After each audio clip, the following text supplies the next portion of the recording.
today I'm going to focus on something that is the motor unit electrophysiological properties in a condition of muscle disuse. So at this point, I guess that you know that physical inactivity negatively affects multiple physiological systems, in particular the skeletal muscle, where just a few days of unloading are sufficient to induce muscle atrophy and even greater reduction in muscle function that leads to loss of specific force. That's the ratio between force and muscle size. Several mechanisms are, of course, involved in this maladaptation, and one that has received a little attention is the role of motor unit dysfunction. So Professor Narici before showed you some data suggesting that from a biological perspective, many components of the motor unit is potentially affected. But the data regarding the motor unit properties, in particular the electrophysiological properties, are limited. So specifically in the literature, we could find just 3 articles, one by Duchateau in 1990 and other 2 by Secchi and colleagues in 2001 and 2007. And basically, the common finding of these works was a reduction in motor unit firing rate following period of immobilization. But there were some limitations. First, they used pioneering approaches for the decomposition of the electromyographic signal and for the detection of the motor unit. They were based on small sample sizes, limited their analysis to firing rate, so other motor unit properties were not analyzed. And finally, they were focused just on small end muscles. So of course, the muscles of the lower limb are more important for everyday mobility. And so 2 years ago, we published this article in Journal of Physiology that was based on a unilateral lower limb suspension model. And with this study, with this well-established model of unloading, we found, and these were partially shown by Professor Narici before, sign of denervation and axonal damage and the neuromuscular junction molecular alteration.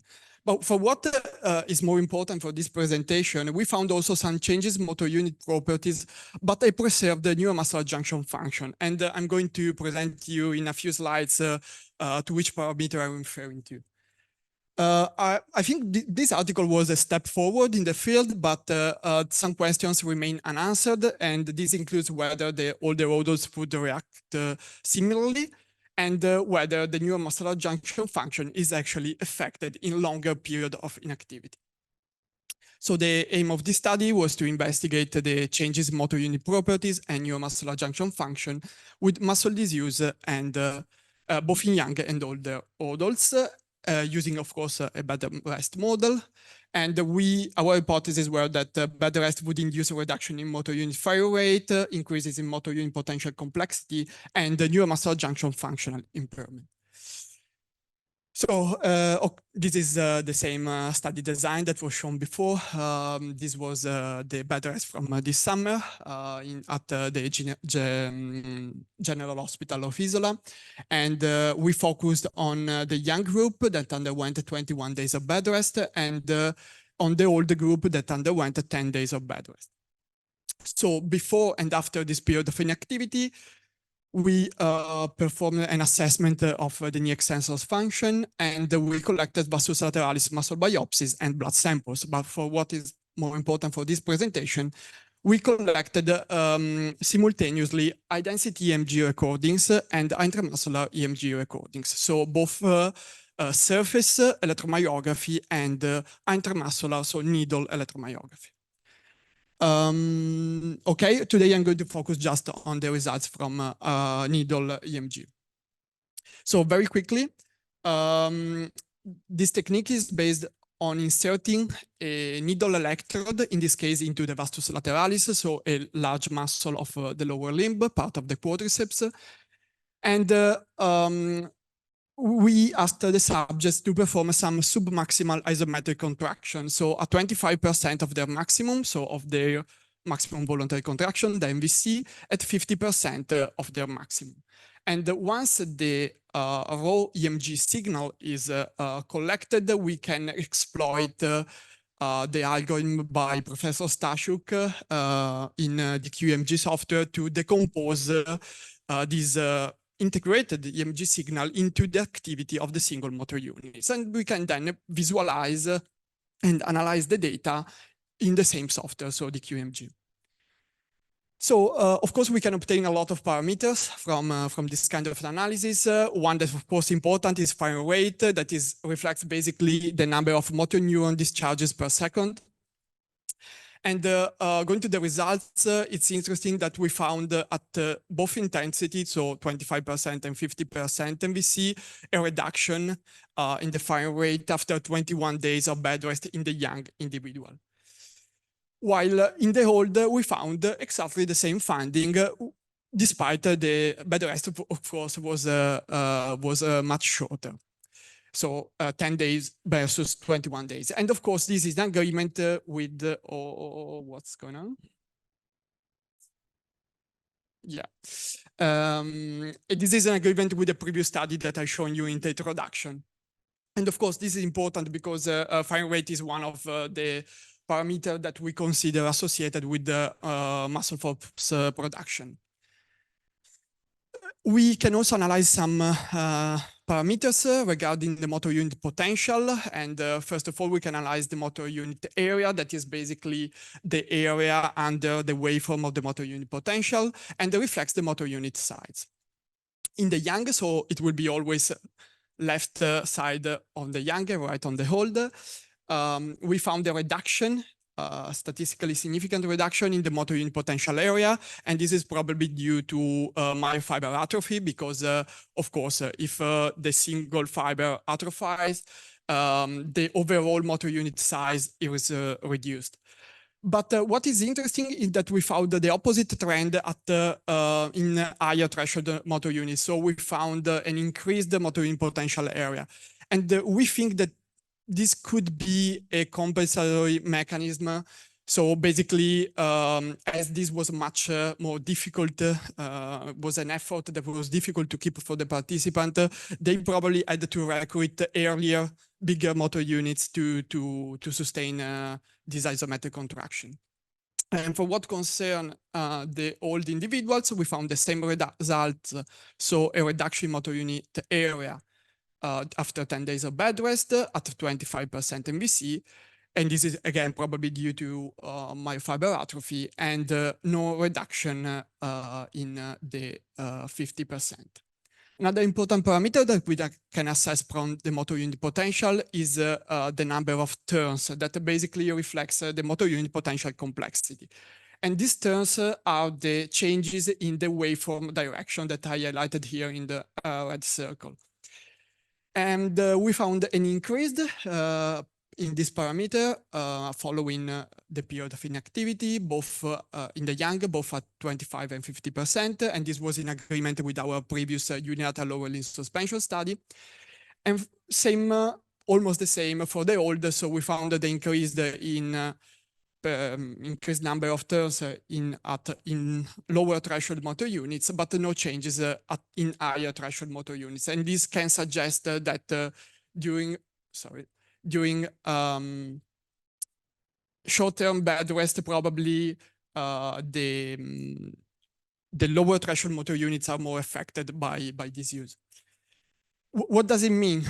So this increase in motor unit potential complexity is due to an asynchronous propagation of the muscle fiber action potential on the sarcolemma. And this could be due to skeletal muscle ion channel dysfunction, could be due to denervation, or to, again, myofiber atrophy, in particular variability in the fiber diameter. And these are all aspects that we plan to evaluate in our muscle biopsies. Finally, last part of the story, by applying a low filter, basically a low pass double differentiation filter to the motor unit potential, we can obtain other parameters that are related to the neuromuscular junction function. So first of all, we have the jiggle that reflects the shape variability in consecutive near fiber motor unit potential.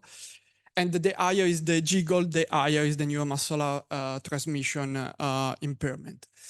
And so we found an increased, again, jiggle in this parameter in the young after 25% MVC, but no changes at 50%, and the same result was observed in the old, despite, again, the bed rest was shorter.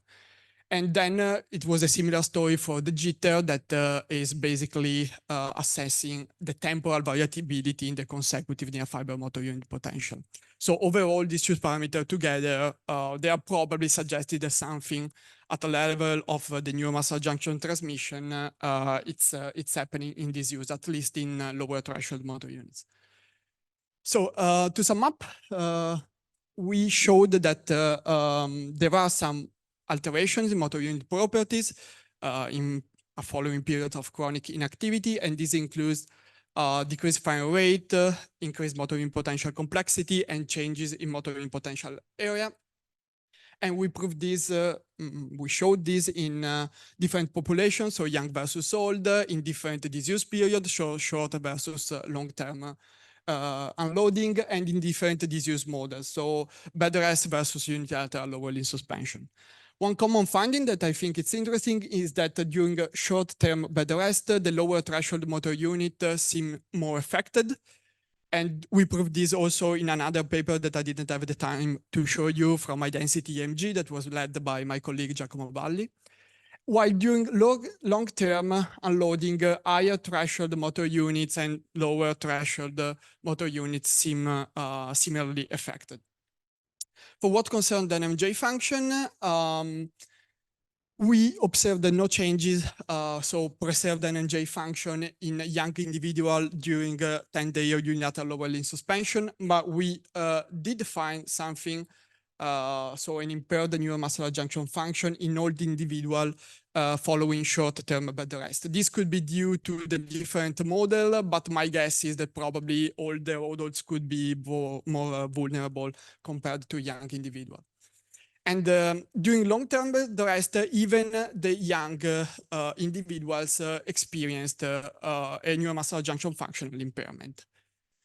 For what concerns future direction, we would be interested to studies for potential sex differences, because all the studies that we have presented were conducted in males. So, of course, females could differently adapt. And of course, we are already doing this. We would like to try to do the same analysis in milder physical inactivity model. Of course, bed rest, unilateral lower limb suspension, casting are extreme models of physical inactivity. We would be interested in looking in something more ecologically valid, and so something that mimic better the sedentary behavior of the individuals.